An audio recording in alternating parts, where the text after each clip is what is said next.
all went well, which is always nice. I can remember certain mornings coming here when it didn't go quite so well.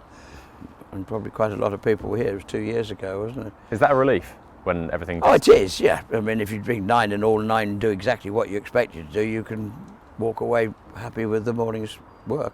Jango Baie went in Group 2, and obviously he's going to go to the Cheltenham Gold Cup. Is he exactly where you want him now to the King George? I think that's why we were here. It's what he's done, and I'd like to think that's exactly where we'd like to be, yeah. Looking at that run in the King George, what makes you think that the extra 2 furlongs at Cheltenham and the stiff hill will be right up his street? Well, I just think the whole track is different. I mean, I love Kempton. I think everybody knows that. It's a great place. But it's totally the polar opposite to Cheltenham. This is flat, almost certainly sort of quicker ground, if you like, quicker soft ground than Cheltenham is soft ground. And you've got hills and dales and everything around Cheltenham and a bit of this and that, and here you've got quite a speedy track. And to be fair, the extraordinary thing is Django won an Arkle last year. How? Nobody will know. He certainly isn't a 2-miler. He got away with it. It was a most remarkable performance, wasn't it? But without the hill, it wouldn't have happened. Given that he won an Arkle, he hit the hill so strongly, he flew up it last year. That was over 2 miles. I know there's another furlong and another mile and 2 furlongs, in the Gold Cup. But does it give you a bit of hope that he will relish that challenge of the hill? Oh, I think it does, yeah. I mean, he was finishing the King George very strongly. He was finishing work very strongly today. There's no doubt. It's hard to say the further you go, the better you go. But I mean, he definitely is seeing it out very, very well. You'd have to think and hope, obviously, that Cheltenham will suit him. So you have no worries when it comes to stamina with No, Jango Baie? He started over 2.5 at Ascot, and he got home very, very well. Yeah, no, I think it's his 40. Another star on show this morning was Old Park star, who's going to be probably a short price favourite for the Supreme Novices Hurdle. He already is.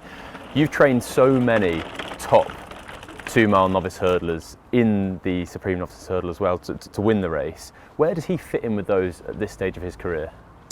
I think he's quite a big... There'll be a lot of improvement in this horse. I think there'll be more to come from him next year, where I'd expect him to go straight over fences. I don't know, we'll see. But, he'd be a little bit more sort of babyish than an Altior or a Shishkin, possibly. But he's mighty talented. He's got plenty of speed.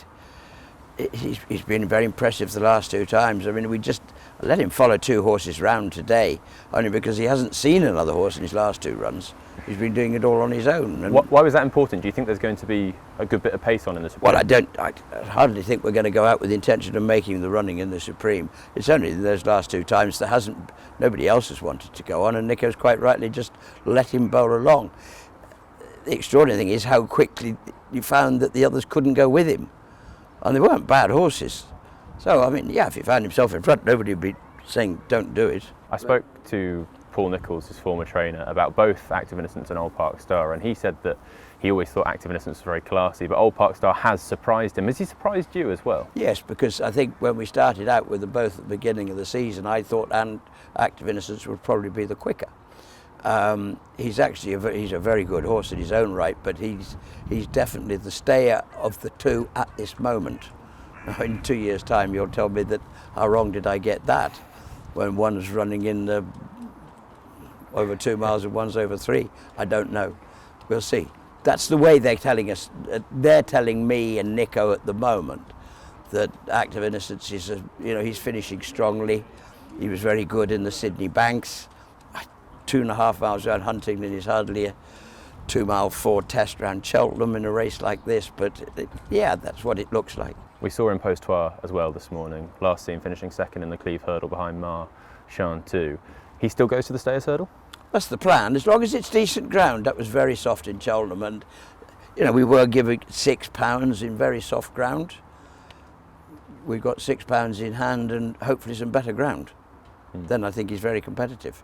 Lou Lambert goes for the Arkle. We didn't see him this morning, but there's lots of talk, as always, when it comes to the Arkle, and Copec de Board's owners are having their say, Romeo Coolio's owners are having their say. What do you think of the 2 that he's got to come up against in Copec de Board and Well, I think I've got a lot of respect for them both. Copec de Board obviously. He's got that Cheltenham form behind him. We've only seen him once.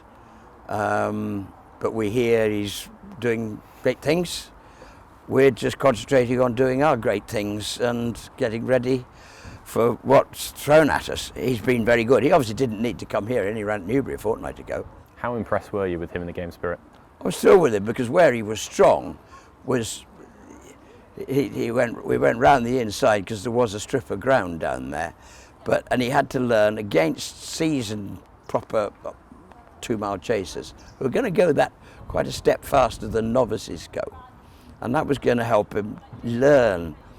And what I did like is, okay, he just didn't look comfortable for a moment turning into the straight, but he was behind 3 or 4 horses with nowhere to actually go.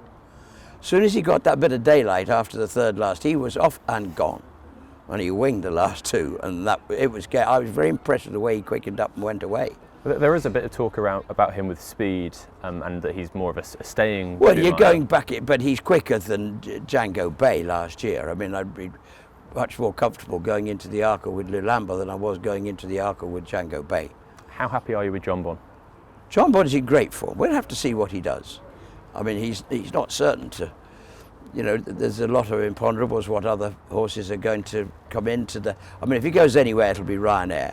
He's come out of that very well, but you've also got to be mindful. He's had 2, I'd say quick, but it was 4 weeks apart. But he had 2 hard races in softish ground. Actually, Ascot wasn't that soft the second time, the other day.